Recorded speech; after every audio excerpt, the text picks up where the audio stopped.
And we are live and we are cooking. Hello, everybody. Welcome to another D Spots. We are back and also back after popular demand, in high demand, is Nima Tavallaey Roodsari. Yes, indeed. Guess who is back? Of course, ahead of this massive clash in the Champions League semi-final. It is Inter against Barça. It is the away leg for the culés. We are about to visit the Giuseppe Meazza. This San Siro is the stage, is the scene where the action will take place tomorrow night for this very juicy, tasty clash.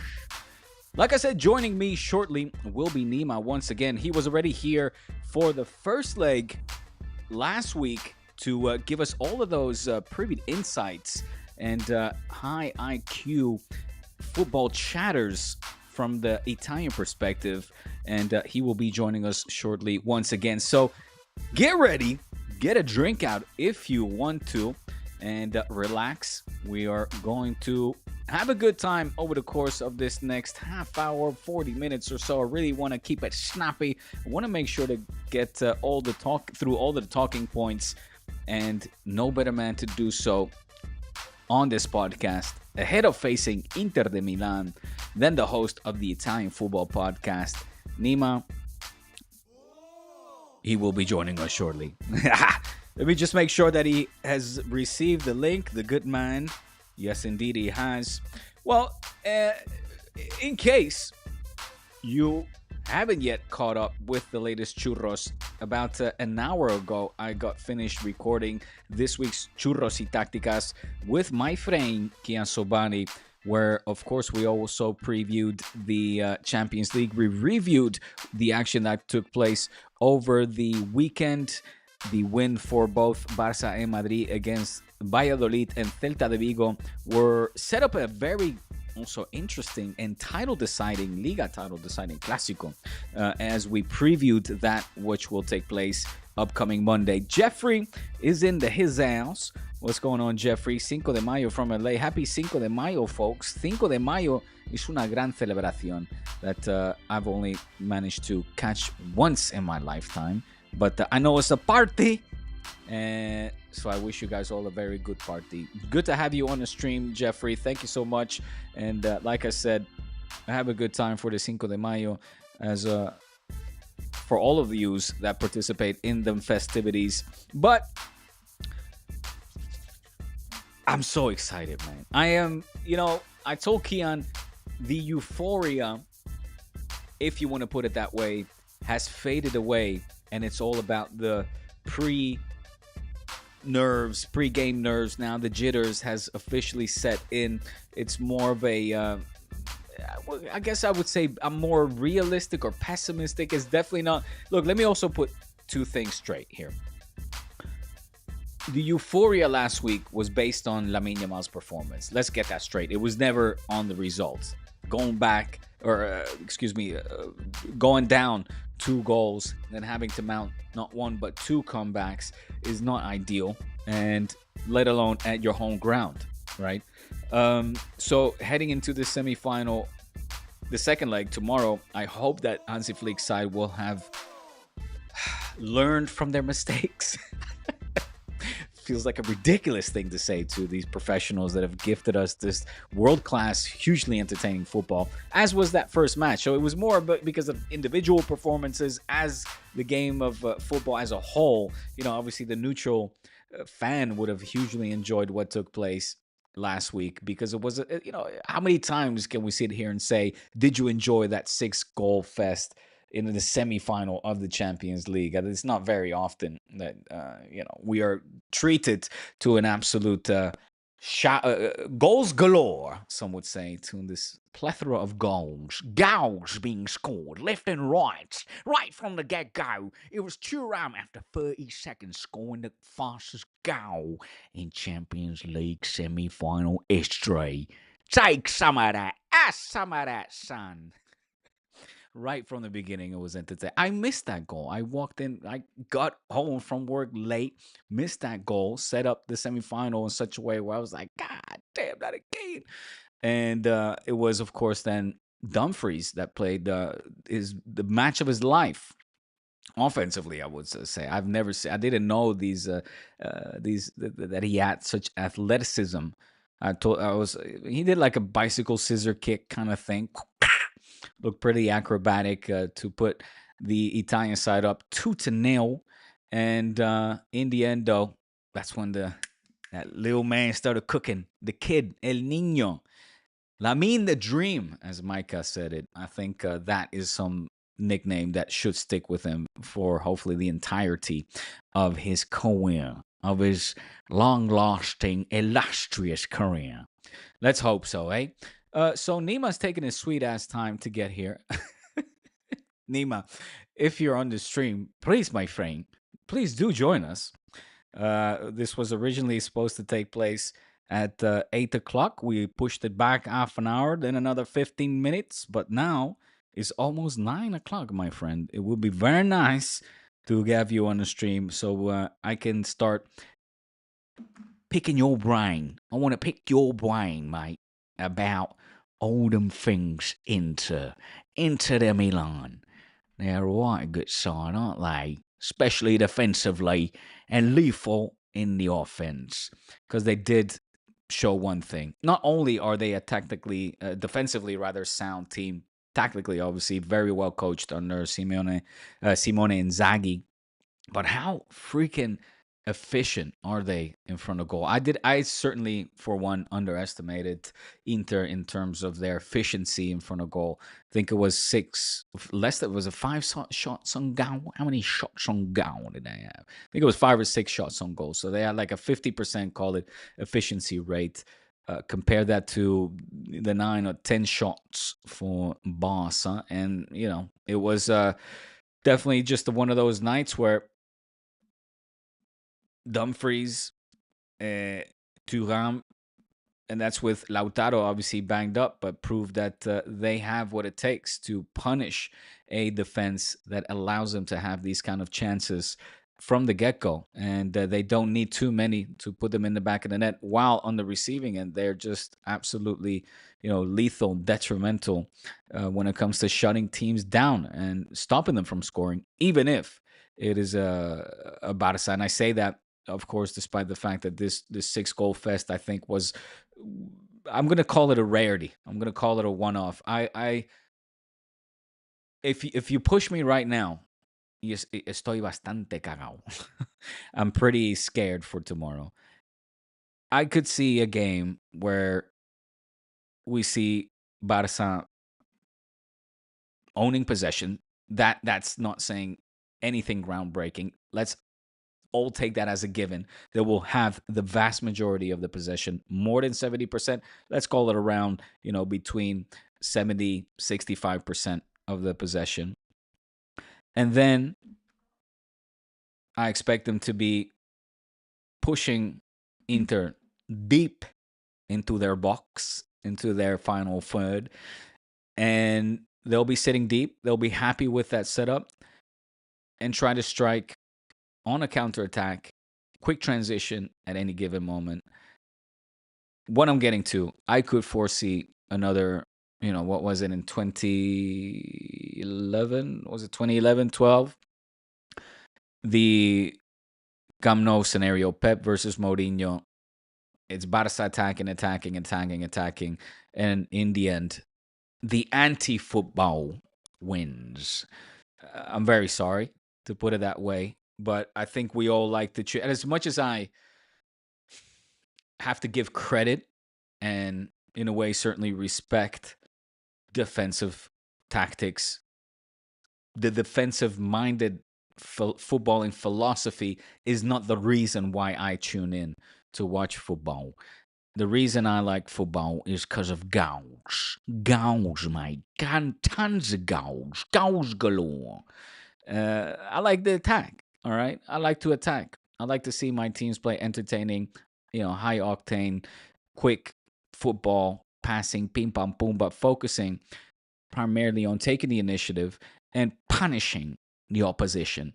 Call it football total, call it tiki taka. I have been treated over the course of the years with some great attacking football from Oranje and Barça, and that is the reason why I love this game of football. So I hope that the footballing gods will do justice, and I hope that they will be on the side of the Blaugranas, of the culés tomorrow. But there he is, the man with the Inter representing the Scut Alpit, the Inter crest on his chest. It's a really old school one. Yeah, got the it's it's not the new logo. I've got the old logo from way back then. How do you feel about the new logo when that was unveiled? Probably I not as actually bad like. as Juventus fans. No, the Juve one was atrocious in my opinion. I think they really did a bad job. I think what they did here, I mean, Inter hired a guy whose name eludes me, but I think he worked for Porsche. He's like one of the best logo brand designers in the world. I absolutely love his work. I can't remember his name. I've seen lots of things he's done. I love the minimalism of it. Yeah. I love the fact that kept they made it very minimalistic. FCIM. They removed the FC. They made it IM, and they made it like a round one. It was. I thought it was brilliant. I thought it was absolutely brilliant. And it's a modern logo. It's still Inter, and it also allows them to use it. It's very for the side, like it's very modern how things, in terms of the logo, how logos should look. And I thought they did an excellent job. And also because Inter wanted to be known as Inter Milan, because of SEO and other stuff as well, because Okay. Inter, the word Inter can mean lots of things. Yeah. And they wanted to tie Inter with Milan. I think they did an excellent job. I love the new logo. I loved it when it came. I love how clean it is. I love how minimalistic it is. I love the fact that they can use it because it's so minimalistic. They can use it in very many different ways. So no, I loved it. Did you see by any chance there was during the Bartomeu era a proposal from the board to change the Barça logo as well? It took away effective. It also became more minimalistic, taking away the FCB, slight adjustments that I mean, it's hard to describe. You'd have to really kind of see it, but it was immediately rejected by the socios and just ran out of the room as seen as a very very bad idea and a bad project. That with all of the Well, this is the problem when you're a membership club. right. It's that people are so emotionally attached and they don't make always the best business decisions. Here, Suning hired one of the best brand designers in the world, Mm. who worked on it. They paid lots of money for that. And then I remember reading the interviews when he explained his thinking as well. It was no, it was top notch. Everything Suning did when it came to these things was top class, top notch. They hired the best people. They had a very modern vision. I thought they were brilliant from this regard. So no, I think I because football fans don't understand and think in different ways. They're too emotionally attached. You have to be very when it comes to this kind of marketing and stuff, and you have to be very corporate. You have to be very Yeah. ruthless, and you have to keep up with the times. I mean, look, You can Inter fuck it and up though. Juve, You can screw it up, and there's no guarantee, but I'm saying it. I mean, the Juve one, they fucked up. I don't yeah. think it looks very good. I mean, but then again, they will probably go back to it because these things are trend sensitive. I mean, Mm. Inter have changed their logo. All of these clubs have changed their logo hundreds of times. Juve used to have a horse in theirs, and Inter That's used right. to have I mean, Milan used to have a devil with, like, in the 80s when things were a bit different.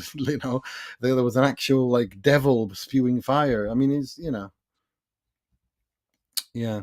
Well, Nima, you're back after popular demand, my friend. I'm so Oh, excited. Absolutely. The people loved your takes, as I knew that they very would. kind. And we have a lot to get through. I wanted to quickly touch upon, I mean, I want to give you a proper introduction. Nima Tavallaey Roodsari is in the house, folks. Like I said, back after popular demand.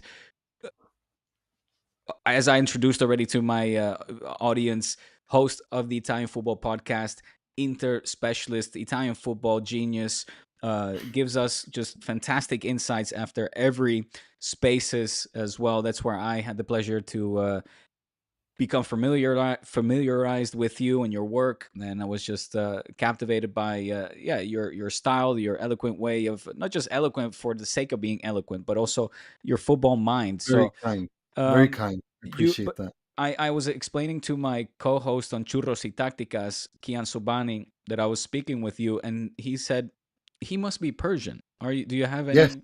Okay, Yes, I am Iranian. Yeah, I you was are born Iranian. in Iran. Yeah, yeah, I was born in Iran.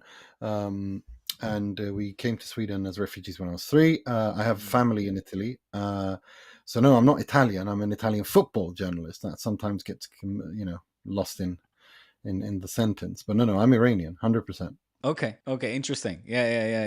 Yeah. I wanted to just fire that your way to double check and let Kian know that yes, indeed, it's you guys are funny. There's Kian, who's Irani himself, of course. He's based in Canada. Then there's Sarah Salapur. She does the some of the social media for Barça. She's also by origin Iranian. Yeah, with that surname, she certainly is. Yes, yes. So it's quite funny. My football go-to people are actually Mm. from Iran.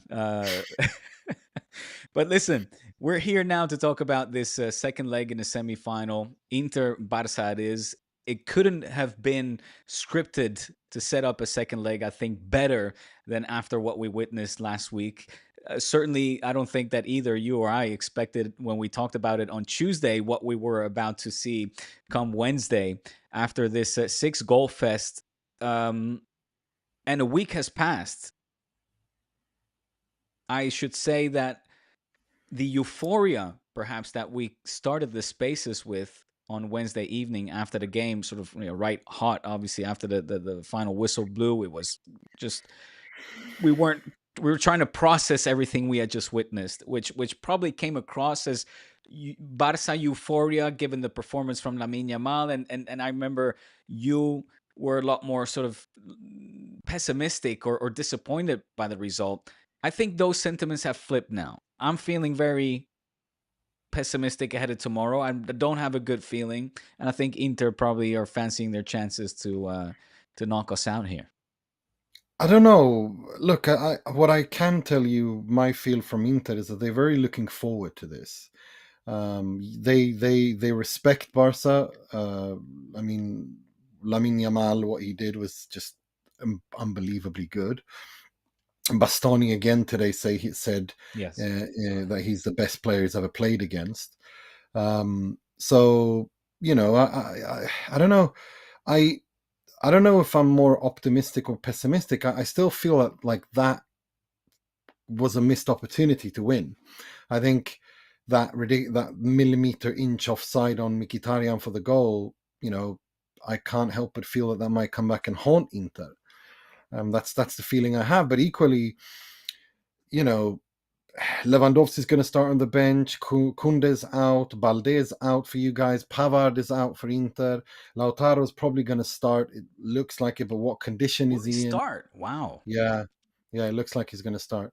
How worried But are you about that? Because I thought that he was out for sure, and when I read that he might make a comeback, I would have thought on the bench because I mean he could. He's putting himself in quite some jeopardy if the original very, Lesion injury, right? Yeah, very, very, very. And I think with Lewandowski as well, like, I mean, those kinds of injuries are not, you don't want to mess around with that. yeah. Um, but I think, he's the captain. Lautaro's the captain. It's very typical of the kind of captain he's been at Inter. He really he sacrifices himself for the club. I wonder if the club should not calm him down here. But I mean, if today in training, he said he felt no pain, he felt it was manageable, whilst Pavard couldn't even stand on his ankle. He was in so much pain. So, you know, people are different. I don't know if this is foolish, admirable, but foolish, but we'll know. But it seems to me that he's determined to start that game and try at least. Um, yeah, What do you think? I thought the press conferences were very telling, were very interesting as well. starting with the post-match press conference where Simone Inzaghi was very open about the fact that we not just put two men, we went up to three men when it came to trying to man mark or stop Lamine Yamal. And uh, who was it today? Bastoni, was it? Yeah, Bastani spoke today as well. He said that yes, we're gonna probably put two, like we're gonna double man mark Lamine Yamal in tomorrow's game. Uh, Is that the plan to neutralize Lamine Yamal? Is that after the big takeaway that this masterclass of this teenage genius? Is it a case of let's just assign as many bodies to him to mark him and try to erase him from the game, knowing of course that then you leave other players exposed? I think it's going to be somewhat similar, like in the first, like the game plan. I don't think Inzaghi is going to change that. I think they're basically expecting the same thing. That's why I expect to see the same lineup as well. I think the difference is that they don't want to make individual mistakes, meaning they have to be right in their positioning and press. And I think that's what they've worked on for about a week. To looking at the footage from the 3 goals they conceded and understanding that that is how Barca play, and knowing when to not make, when to push forward, when to drop, when to as a unit collectively mark Yamal, whether it's before the ball reaches them. Like, I think it's more at that level. I don't think it's just basically putting 3 man on him. I think it's more of an issue of when does he get the ball, where does he get the ball, and how much time he has on the ball.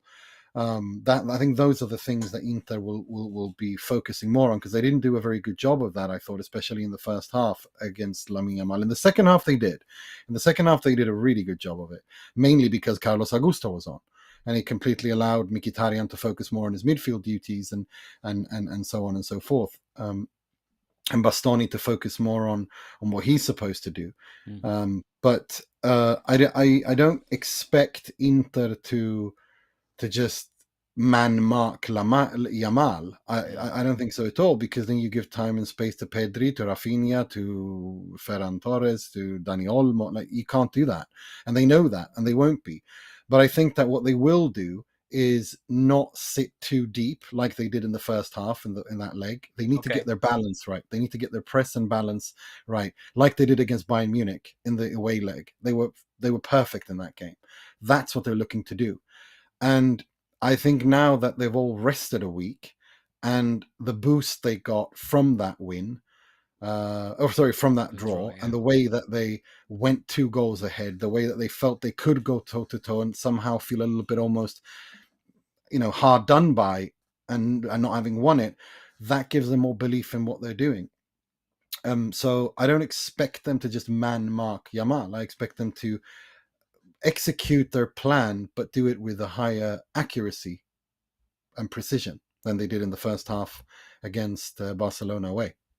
Nima, what I just before you joined, I openly admit that I clearly underestimated. That was one of my big takeaways from the first leg, that I hugely underestimated not just the attacking ability, but certainly the attacking efficiency of an Inter Milan. They had, I think it was, and I might be 1 or 2 off, but 5 shots on target in last week's game, 3 of which that were converted into a goal. Obviously, 2 from set pieces. All the while, I'm thinking we have to try to neutralize their counterattack. So I guess my question is, are Inter's ability to score from set pieces a bigger threat than their counterattack? And how can Without Barca it. defend it? Look, Inter are one of the best teams in Europe with Arsenal on set pieces. Di Marco and Çalhanoğlu, they're 2 of the best set piece takers in all of football, and they have been so for many seasons. So yeah, Inter have an advantage on set pieces, and they will, they score a lot from their set pieces and corners. So yeah, I don't know if how do you defend against that? Look, I think it's, you need to study them and how they do it, but not very many have, but not many have succeeded. As for the counter attacks, that you can kind of mitigate more, because it's about when you lose the ball and try not to lose the ball in transition and stuff like that, and how you build and maybe not be so direct, maybe be a little bit more cunning and waiting a little bit more before you play that through ball and try to not just press like they did last week. One thing that, I mean, like we spoke about on the space, and also I think on your episode last week, was that the reason why he wants to play Di Marco is because they want to play that diagonal ball from the left to the right. And one thing that he did do for the opening goal was to trick Barca to pressing down the left, and then they played the diagonal ball, and then they countered. I mean, that's one of the things that they do, and I think Barca know that now, so I don't think they will be as aggressive perhaps down the left flank in that way. I think they'll still be aggressive in their press. It's still Barcelona, it's still Hansi Flick. Yeah. But I don't think I think they might just tweak that a little bit. If they don't, then Inter's going to have that's an attacking threat for Inter. That's interesting. So you actually think that Hansi will adjust the A defensive little high bit. line to I counter? no, I don't think. Look, I don't think it's about just the defensive high line. I think it's also a little bit about your cohesive press as a team, where you do it, and how high and how intensely you do it. I think you have to. I think you have to be a little bit smart at sometimes, and you can't just go gung ho, because if you do, Inter are luring you. They play that diagonal ball. They've played past your entire press, and then you're chasing the ball. I think Hansi Flick is a bit more. It's a little bit more cunning than that. I think he will have learned and tweak, not change too much, because there's still, he still has his identity. He still wants to do, but I expect him to have addressed this a little bit, because they did walk into Inter's trap for the first goal, and also just throughout. But yeah. Why do you think when we finished or started the spaces, rather, the general sense was that there were two contrasting feelings, despite the fact that in overall this should have been viewed always as an Inter quote unquote win or better result, let's put it that way, to set up this second leg? Why do you think that was on the day? I think it's got to do with the fact that the away goals rule is no longer there. 3-3 is a very, very good result But with the away goal rule. surely we should have walked away from that going, and I'm saying we, the culés, the Barça fans, going, shit.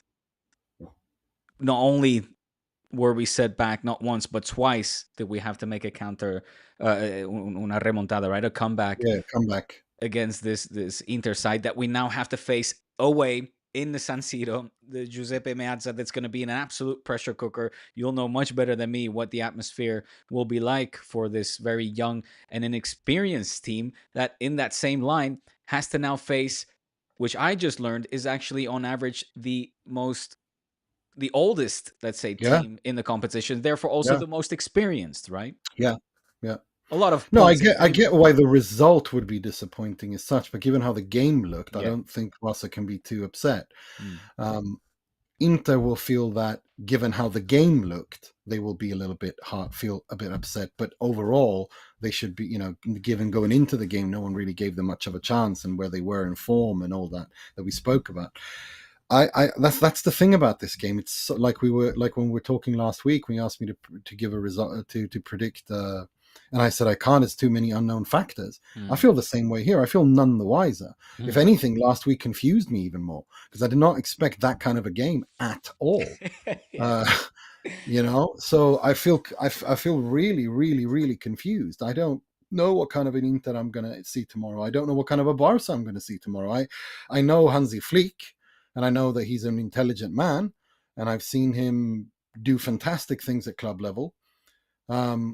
And I don't know how he's going to address this issue. And equally, I don't know how Inter are going to address this issue either. I think Inter will have studied the goals, the first two goals, and look to avoid finding themselves in that situation, because they were very avoidable goals. The third one, you can't really do much about that. It's a long shot screamer from Rafinha. I mean, you can't, there's not much you can do. No. But the first two were very avoidable. And it starts with Marcus Thuram not being able to do his job properly. Di Marco doesn't is holding off, and Mkhitaryan finds himself in no man's land, and then it's the Lamine Yamal show.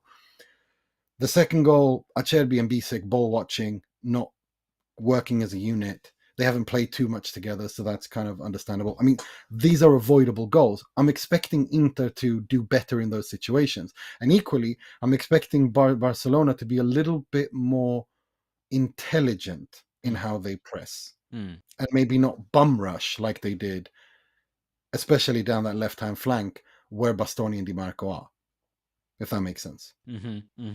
I want to ask you about that, but you just mentioned a key name for me, Bisek, a player that I wasn't familiar with, other than what I had seen, highlights primarily in the Champions League. But with Pavard, he's not ruled out. No, Pavard is ruled out. He pulled out of training. He's not even going to be on the bench tomorrow. Oh, he's not even okay. So I thought, I mean, he seems like a very good. I'm referring to Bisek here. Replacement that I remember you saying wanted to start as well on the day. Physically, he seems like he's a very imposing, fast. very he fast. is, and he's fast, and he's quick, and he's good in the air, and he's got acceleration. But like all 24-year-olds who've only, he came from the Danish league 2 seasons ago. There's a lot of growing up and learning and improving in terms of read of the game to do. And that's why I wanted Pavard. For me, Pavard was fundamentally important to start. Defensively, he is so important. His passing, his read of the game, his everything he does is just, this is a huge weakness for Inter. But Bisek, the only way younger players can learn is to play these games and learn from their mistakes, and now Bisek will have played that game and he knows what he needs to do to avoid conceding.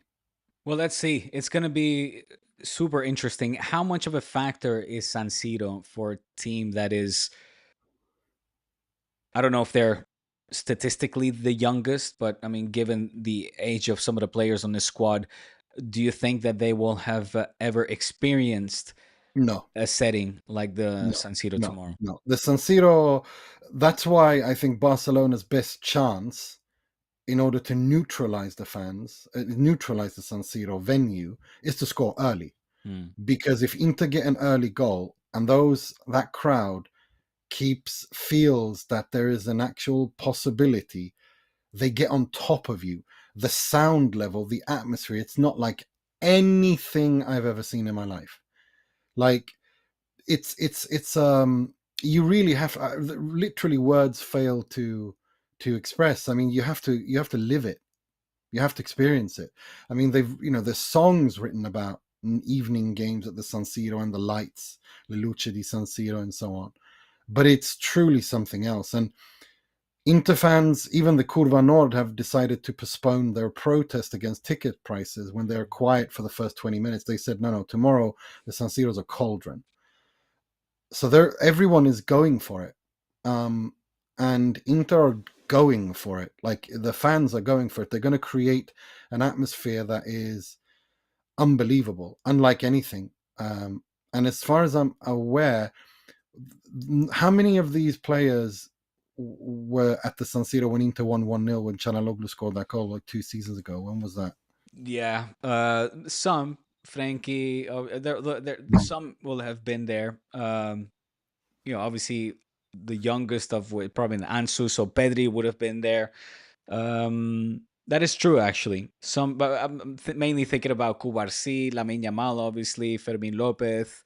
Would Gavi have been there? I mean, the last 3 I mentioned wouldn't have been there. So there's some hope there. And having said that, in the same breath, these players are professionals. And how did that goal come from? The Çalhanoğlu scored from the left, if you remember. Di Marco played a long diagonal ball, forcing Barcelona to move sideways laterally, leading to Inter playing to Çalhanoğlu getting that chance to score.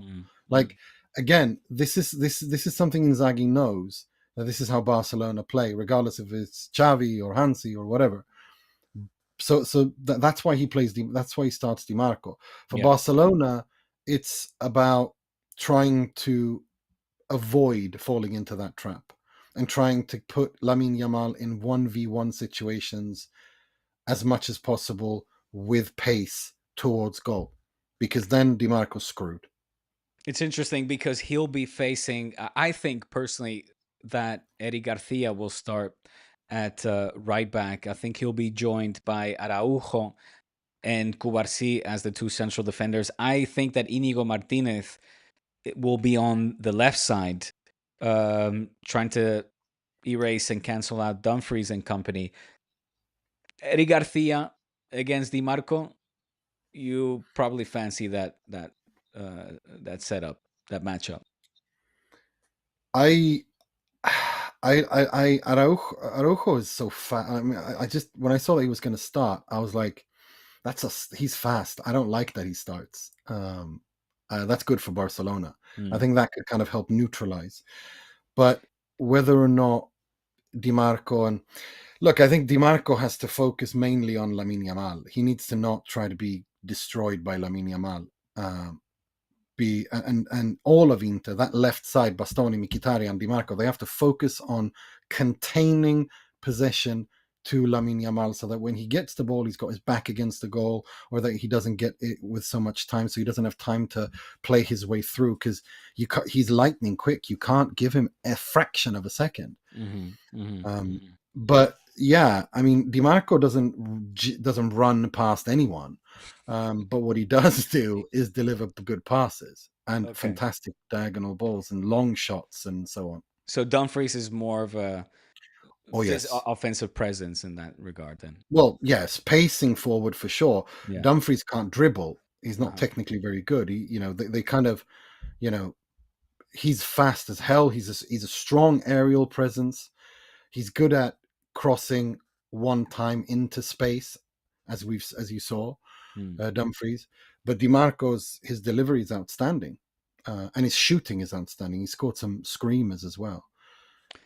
So they're very different that way. Just to circle back, Nima, to the point, the San Siro point that I wanted to also bring across in credit to these young players that are still at the beginning, at the cusp of their careers.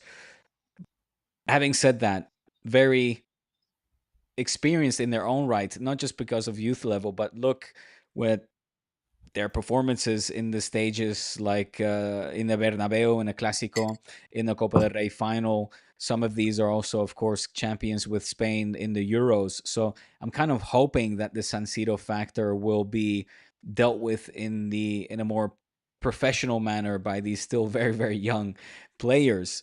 But what I do think is interesting, and I would love to get your take on this, seeing how polarizing or how maybe extreme the press can be.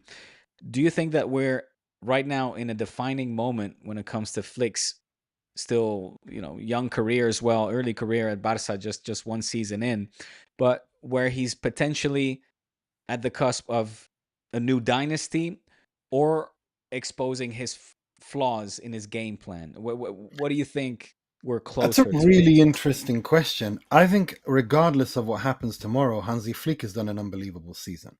I think the fact that Barcelona have won or are going to win all domestic trophies, all three, if I'm not mistaken, the Super Cup, the Let's Cup. see. There's a Clásico coming up. That's another Yeah. point.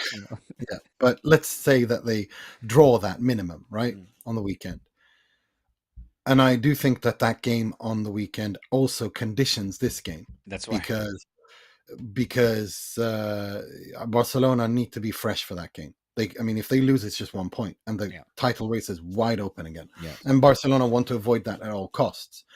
But let's say that they win all three. I think, and the number of goals they've scored and so on, it's a very good first season. I think what they need is to find a way to fix the holes defensively, because I think their defense is lacking. Yes.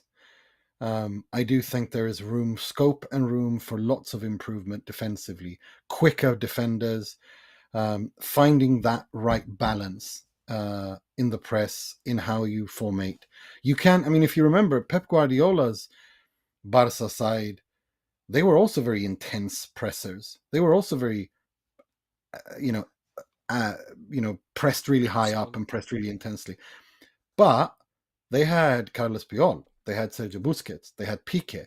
These players together, I mean, you couldn't. They were unbelievable defensively. They just played a different kind of defensive football. I think Hansi Flick needs to find those kind of players that can play his kind of defensive football, if you know what I mean. Mm-hmm. So I think that yes, Barcelona are most definitely on the cusp of opening up a new dynasty, because you're not losing Lamine Yamal. I don't think you're getting rid of Rafinha. You might want to bring another player for Lewandowski in 1 or 2 seasons, but he looks fine to me. Dani Olmo, Fermin, Ferran. I mean, these guys they're not too old. Pedri's not too old. I mean, I think Barcelona are opening up a dynasty. Yes, I think they're going into another big era.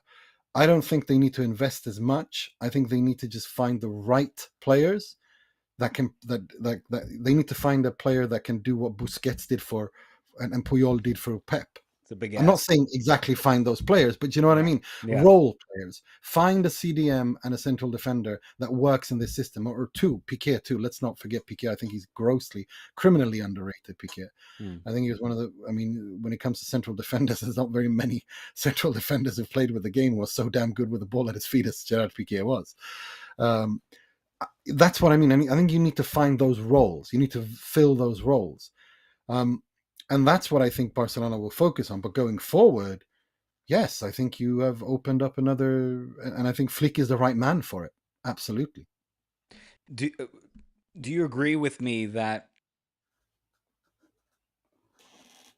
I could easily foresee another game similar to what took place between Pep and Mourinho, where we're seeing an Inter in the low block, happy to absorb the Barca pressure, offensive pressure, and Barca wave after wave, not nicking the goal within the 90 minutes. And in the end, the anti-football will go through to the final. Nah. Listen, no, I don't. I say anti-football, but again, before you joined the stream, I was having a little discussion with the audience here, talking about the reason why I like football is entertaining. Football, or let's say teams that take the initiative, offensive-minded football, the goals, really, right? And I guess when it comes to defensive football, it's not the reason why I at least became a fan and a lover of this sport. But that has also a lot to do with my upbringing, being Dutch. You know, my mother's Catalan, so it's football total, it's Cruyff, it's Barça, and that's just what I've been consuming my entire life. So, you know, but I could foresee a game that was similar in that style, where in the end, the team that yes plays the more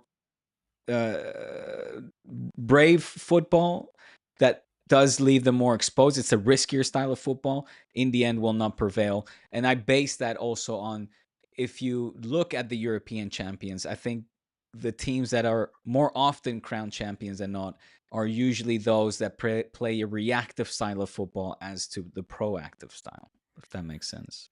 Yeah, I understand what you're saying, but I don't. I think at this point of this is been a very special season. There's lots of fatigue. There's lots of mental fatigue on both of these teams. They've played a ridiculous amount of games. I think the game we saw in Catalonia last week was just so crazy and open, that I really don't. No, I did not expect that at all. I don't think very many did, because Inter are an attacking side, and this season they've defended well in the Champions League, but they're not as defensively solid as they've been before, and they rely also on. I mean, Inter are a progressive side. It's just that they're very versatile. They can play in very many different ways. Inzaghi wants to play in a way that where he feels he can control. I mean, against Milan, the reason why they were unable to beat Milan this season is because he refused to play defensive, if you want, absorb football. Instead, he went for it. Now, some would say that's foolish, but in that context, he felt, well, we're superior and we should make that felt, even if it costs us. Here, I think it's obvious that there's no way, if he decides to go toe-to-toe with Barca, they're going to get hammered. And he doesn't want that. He wants to get the result. And so I don't know. I think it's got to do with somewhat of pragmatism as well. I don't think it's an ideological debate. This isn't Mourinho Pep at all. I'd say this is more of pragmatism and humility, knowing what you're good at and knowing, more importantly, what your opponent is good at. Um, because again, Inter can outpass anyone, and they did that. They have done that. I think last, you saw that for large parts of that game where they outpassed and forced Barca to chase the ball, which Barca does not like doing.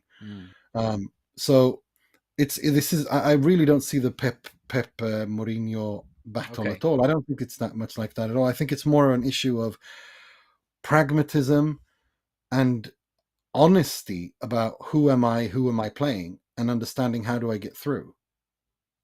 I think it's more that, to be honest. This isn't Allegri. If it was Allegri against Barcelona, that's a completely different thing. But Inzaghi isn't Allegri. Inzaghi is far from Allegri. Okay. I appreciate that. I guess I'm wrongly generalizing and characterizing the Because whole if you Italian watch, football.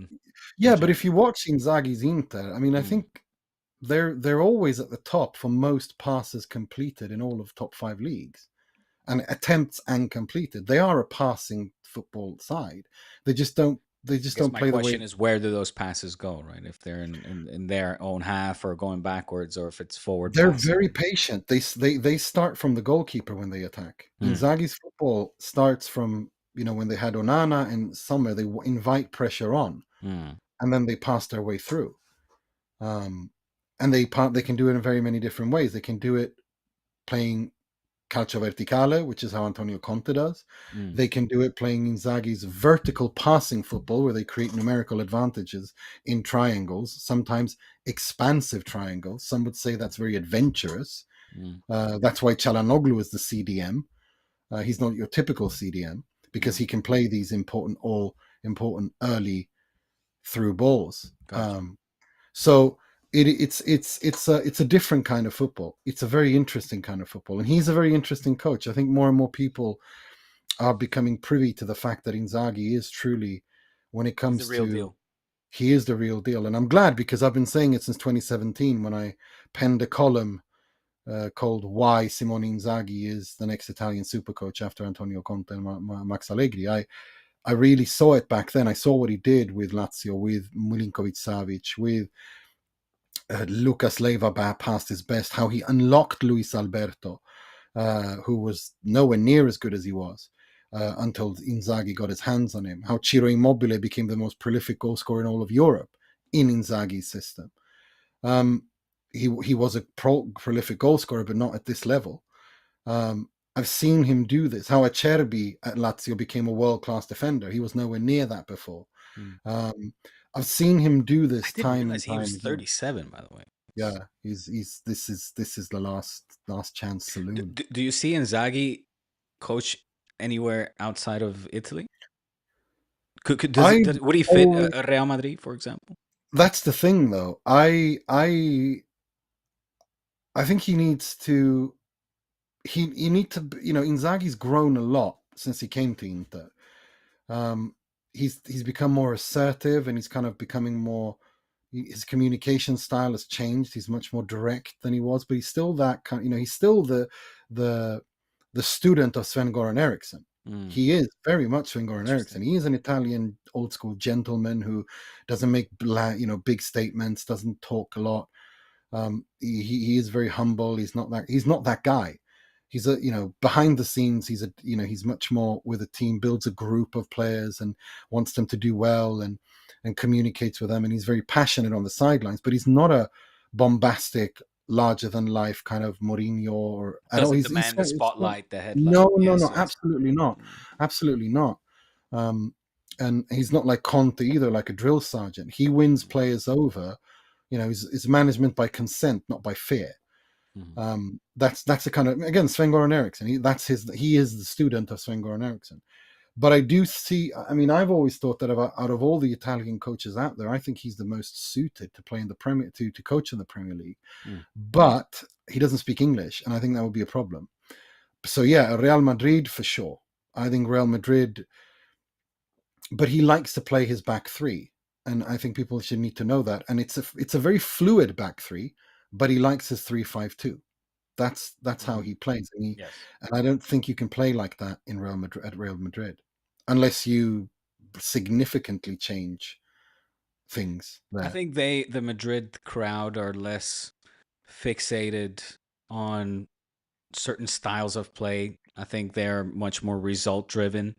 And if the ball in the end goes into the back of the net and they're a solid team as Inter has proven to be under Inzaghi, I think he could get away with it. I don't think the press, it's not the Catalan press that's, on Xavi's ass for not playing entertaining enough football, winning by a goal, 1-0 and winning the first league after Messi's departure, which is quite an achievement that I don't think he's ever gotten credit for or enough for that No, he matter. hasn't. I remember that. It was crazy how much shit he got for winning the league Yeah, because he didn't do it the right way. right. But look, every club has its own identity. Every club has its DNA and its own history, and that's Barcelona's identity and history, and it is what it is. But no, I do think that I think Inzaghi will coach somewhere else. I just hope. I It's would not love to Juve. see him. Yeah, I don't know if I want to see him at Real Madrid. I would love Mm, to see him do it in the Premier League. I would love to see him where. I mean, I've interviewed when I've interviewed Bergomi, when I've interviewed Serena, when I've interviewed Materazzi. These guys have all said in unison, almost in Man City mm, is where they want. Like replacing Guardiola would be interesting. mm. That's how they talk, and I got to say I kind of understand that. It would be a continuation in a new way rather than a repeat. So it's very interesting. I don't know where he goes, but I know that Inter and him have agreed on a contract extension until 2027. I think that's where this is headed. The 2027 thing is very important for many reasons. Beppe Marotta, the club CEO's contract expires in June 27. Inzaghi has a contract to 26. They're going to extend it to 27, probably with an option for another year, just to be certain. You have a Inter's bond matures in January 2027. 2027 is a key year for Inter. Okay. So So you want as much stability yeah, until yeah, before it's a very leading key into that. year. I also expect that stadium to have at least not been built, but kind of Right. begun and halfway through. Like 2027 is a key year for Inter. So it's going to be interesting to see where they take this. Nima, thank you so much, my friend. Forza Inter. You know that half my family, from my wife's side, are Inter supporters. So it was fun between the cousins and my kids. They were sending videos back and forth, going Forza Inter, Forza Barça. Every goal. It was insane. Let's hope that we are treated to another goal fest of that No, nature. I don't want that. I Yeah. can't deal with that. Stop it. I want a boring 1-0 win. I'm tired. No, Like, no, I anything hate but all that. this six goal fest bullshit. Give me no. I'm a traditionalist when it comes to football. Give me my catenaccio. Give me my 1-0 wins. Like leave me alone. Keep your 4-3s and 5-4s. That woke nonsense. Keep that away No, from me. no, there are Give me not my enough. 1-0. There are not enough gray hairs on your head, Anima. I want to see you suffer a little more. This is No, no, years of no. suffering. This is what. Yeah, well, yeah. I mean, I lose mine instead. I got to go do a transplant. I just go from nothing. I just go from dark to nothing. But no, listen, it's always a pleasure, Diego. Always a pleasure to talk with you. Likewise, my And I'm friend. sure we'll talk tomorrow on the space as well. That's what I was going to say. Set up the spaces for tomorrow because, as always, after the Champions League, we will have spaces that is hosted by Con, Liam, and the rest of the guys. And Nima and myself are privy to be a participant in those spaces that are very fun, hugely entertaining. And the best part of it is you get our fresh reactions right after the whistle. Yeah. So that's really great. Just a quick mention to the people in the chat. My apologies for those of you tuning in on Instagram and that the split screen is showing neither of our faces. That is my fault. But I've tried to put in the link to the YouTube so you can catch us on full screen and see Nima in his full glory and give this interview and his answers the justice that they deserve. So sorry for that on Instagram. The rest of you, thank you for your questions. subscribe, do all that good stuff. Subscribe, of course, as well to the Italian Football Podcast. It's Thank just you. the go-to spot for all things Italian football. Nima, once again, thank you for your time, our friend, and we Pleasure. will speak tomorrow. Cheers. Cheers.